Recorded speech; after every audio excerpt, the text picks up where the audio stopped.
पोल्तू की दूसरी दुल्हन ने पिशिमुनी को निकाला घर से बाहर। पिशिमुनी ने गुजारी बस स्टैंड पर रात। बड़े घर की छोटी बहू के आने वाले एपिसोड्स में दर्शकों को रोंगटे खड़े कर देने वाला ड्रामा देखने को मिलने वाला है, क्योंकि समय का पहिया अब पूरी तरह से घूमने वाला है।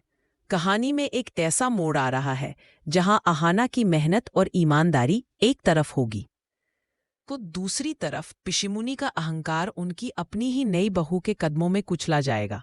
अहाना, जिसे पिशिमुनी ने हमेशा नीचा दिखाया और जिसके काम पर जाने को लेकर तंज कसे, वह अपने ऑफिस के एक बेहद ज़रूरी और इमरजेंसी प्रोजेक्ट को पूरा करने के लिए अपनी छुट्टी होने के बावजूद देर रात तक काम करती है। अहाना जानती है कि उसकी नई नौकरी उसके आत्मसम्मान के लिए कितनी ज़रूरी है, इसलिए वह बॉस की कॉल आने पर तुरंत ऑफिस निकल जाती है और पूरी रात जागकर अपनी जिम्मेदारी निभाती है ताकि घर और ऑफिस के बीच का संतुलन बना रहे। लेकिन दूसरी तरफ घर में जश्न का माहौल है, क्योंकि पोल्तू अपनी नई दुल्हन पूजा को लेकर घर लौटने वाला है। पिशिमुनी को लग रहा था कि पूजा के आने से उनकी किस्मत बदल जाएगी, क्योंकि वह एक बहुत बड़े और रईस खानदान की बेटी है। पिशिमुनी को उम्मीद थी कि अब वह इस घर पर राज करेंगी और अहाना जैसी 2 टके की इज्जत वाली लड़कियों को घर से बाहर का रास्ता दिखाएंगी। अगले दिन जब बारात लौटती है और पिशिमुनी पूरे गर्व के साथ अपनी नई बहू पूजा का गृह प्रवेश करवाती है, तो उन्हें अंदाजा भी नहीं होता कि उन्होंने अपने ही पैरों पर कुल्हाड़ी मार ली है। जैसे ही पूजा घर के भीतर कदम रखती है, पिशिमुनी उसे परंपराएं सिखाने लगती हैं और कहती हैं कि बेटा, ये तुम्हारे बड़े हैं, इन सब के पैर छूकर आशीर्वाद लो। यही से कहानी का असली और भयानक मोड़ शुरू होता है। पूजा, जो अब तक एक शांत और अमीर खानदान की लड़की लग रही थी, अचानक अपना असली चेहरा दिखाती है। वह साफ शब्दों में सबके सामने कह देती है कि वह किसी के पैर नहीं छुएगी, क्योंकि इससे उसकी महंगी साड़ी खराब हो जाएगी, और वैसे भी उसके खानदान में लोग झुककर सलाम नहीं करते। पूजा की इस कड़वी और बेबाक बात को सुनकर पिशिमुनी और पोल्तू के पैरों तले जमीन खिसक जाती है।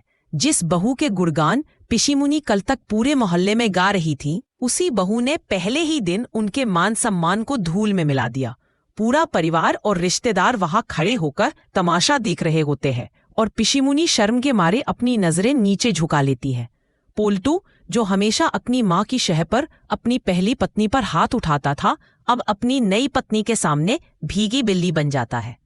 पूजा का अत्याचार यही खत्म नहीं होता। उसे इस बात का घमंड है कि वह बहुत अमीर है और वह इस घर के किसी भी सदस्य को इंसान नहीं समझती। वह पहले ही दिन से पिशिमुनी को अपनी सास नहीं बल्कि एक कामवाली की तरह ट्रीट करना शुरू कर देती है। पूजा आदेश देती है कि उसे सुबह की चाय से लेकर रात का खाना तक सब कुछ पिशिमुनी के हाथों से चाहिए, क्योंकि उसे बाहर के नौकरों पर भरोसा नहीं है। पिशिमुनी, जिन्होंने अपनी पिछली बहू पारो का जीना हराम कर दिया था और उसे तिनके तिनके के लिए तरसाया था, आज खुद उसी स्थिति में आ खड़ी होती है। वह रसोई में पसीने से तरबतर होकर काम करती है, जबकि पूजा सोफे पर बैठकर उन पर चिल्लाती है। पोल्टू यह सब देखता तो है, लेकिन वह अपनी नई पत्नी के रसूख और उसके पिता के डर से एक शब्द भी नहीं बोल पाता। वह अपनी माँ की बेबसी को नज़रअंदाज कर देता है, क्योंकि उसे अपनी सुख सुविधाएं प्यारी हैं। पिशिमुनी को अब हर पल पारो की वो बातें याद आती है जब उसने कहा था कि वक्त का पहिया घूमता है। दिन बीतते जाते हैं और पूजा का व्यवहार और भी ज्यादा क्रूर होता जाता है। वह घर की हर कीमती चीज पर अपना कब्जा कर लेती है और पिशिमुनी को उनके अपने ही घर के एक छोटे से कोने में रहने को मजबूर कर देती है। एक दिन हद तब पार हो जाती है जब पूजा को लगता है कि पिशिमुनी घर में बहुत ज्यादा जगह घेर रही है और उनकी वजह से घर में पुराने ख्यालात की गंध आती है। वह पिशिमुनी को सरेआम अपमानित करती है और उनका सामान उठाकर घर के बाहर फेंक देती है। पिशिमुनी गिड़गिड़ाती है, रोती है और पोल्टू की तरफ मदद के लिए देखती है, लेकिन पोल्टू अपने कमरे का दरवाजा बंद कर लेता है। वह अपनी पत्नी के खिलाफ जाने की हिम्मत नहीं जुटा पाता। पूजा दहाड़ते हुए कहती है कि इस घर में सिर्फ वही रहेगा जो उसके काम का है, और पिशिमुनी अब उसके लिए सिर्फ एक बोझ है। कड़ाके की ठंड और अंधेरी रात में पिशिमुनी को घर से निकाल दिया जाता है। जिस औरत ने कभी अहाना और पारो को बेघर करने की धमकियां दी थी, आज वह खुद अपनी ही दहलीज से धकेल दी गई है।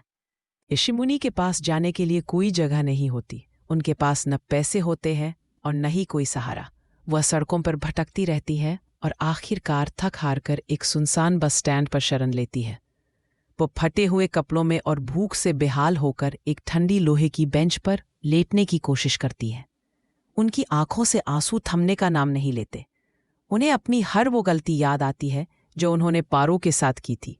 उन्हें याद आता है कि कैसे उन्होंने एक छोटी सी बच्ची मिठाई का दिल दुखाया था और कैसे उन्होंने अहाना की काबिलियत का मजाक उड़ाया था।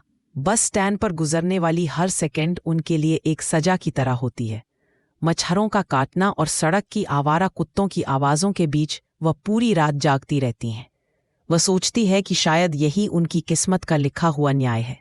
जिस माँ ने बेटे को गलत रास्ते पर चलना सिखाया, आज उसी बेटे की चुप्पी ने उसे सड़क पर लाकर खड़ा कर दिया। इधर अहाना जब देर रात अपना प्रोजेक्ट खत्म करके घर लौटती है तो उसे घर का माहौल बदला हुआ लगता है। वह देखती है कि पिशिमुनी घर में कहीं नहीं है। जब वह पोल्टू से पूछती है तो पोल्टू डर के मारे झूठ बोल देता है कि माँ किसी रिश्तेदार के यहाँ गई हैं। लेकिन अहाना को दाल में कुछ काला लगता है। पूजा की आंखों में एक अजीब सी क्रूर चमक देखकर अहाना समझ जाती है कि कुछ बहुत गलत हुआ है। अहाना चुप नहीं बैठती और वह पोल्टू को बुरी तरह झाड़ती है कि उसे अपनी माँ की परवाह क्यों नहीं है। पोल्टू जो अब ग्लानि और डर के बीच फंसा हुआ है, आखिरकार टूट जाता है और सच उगल देता है। अहाना उसे धिक्कारती है और कहती है कि जो अपनी माँ का नहीं हुआ वह किसी का नहीं हो सकता। वह पोल्टू को खींचकर घर से बाहर निकालती है और उसे अपनी माँ को ढूंढने के लिए मजबूर करती है। आधी रात के बाद पोल्टू अपनी कार लेकर सड़कों पर पागलों की तरह भटकने लगता है। उसे हर मोड़ पर अपनी माँ का चेहरा दिखाई देता है। वह खुद को कोसता है कि उसने पूजा के लालच में आकर अपनी उस माँ को खो दिया जिसने उसे पाल पोस कर बड़ा किया था। ढूंढते ढूंढते जब वह शहर के मुख्य बस स्टॉप पर पहुंचता है तो वहां का नजारा देखकर उसकी रूह कांप जाती है। वहां कोने में पुरानी बेंच पर एक बूढ़ी औरत ठंड से ठिठुरती हुई सो रही होती है। पोल्टू पास जाकर देखता है तो वह उसकी अपनी माँ पिशिमुनी होती है। उनके बाल बिखरे हुए थे और चेहरा पीला पड़ चुका था। पोल्टू की आंखों से आंसुओं का सैलाब बह निकलता है।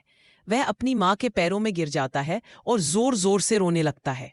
वह उन्हें जगाने की कोशिश करता है और बार बार माफी मांगता है, लेकिन पिशिमुनी की आंखों में अब सिर्फ एक खालीपन होता है। पिशिमुनी जब अपनी आंखें खोलती हैं और पोल्टू को देखती हैं तो वो उसे पहचान तो लेती है, लेकिन उनके मन में अब कोई ममता नहीं बची होती। वो जान चुकी है कि जिस बेटे के लिए उन्होंने सारी दुनिया से दुश्मनी मोल ली, उसी ने उन्हें सड़क पर सोने के लिए छोड़ दिया। यह सीन दर्शकों के लिए एक बड़ा सबक बनकर सामने आएगा कि इंसान जो बोता है वही काटता है। अहाना जो अपनी मेहनत से सफल हो रही है, वो पिशिमुनी को वापस घर तो ले आएगी, लेकिन घर के भीतर अधिक नया युद्ध शुरू होगा।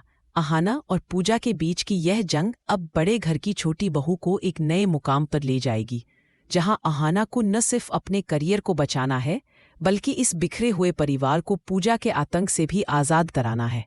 आने वाले एपिसोड्स में यह देखना दिलचस्प होगा कि क्या पिशिमुनी वाकई बदल गई हैं या फिर यह उनके किसी नए नाटक की शुरुआत है, और क्या पोल्टू कभी अपनी गलतियों का सही मायनों में प्रायश्चित कर पाएगा। आज के एपिसोड में बस इतना ही। कमेंट में बताएं ये स्टोरी कैसा लगा।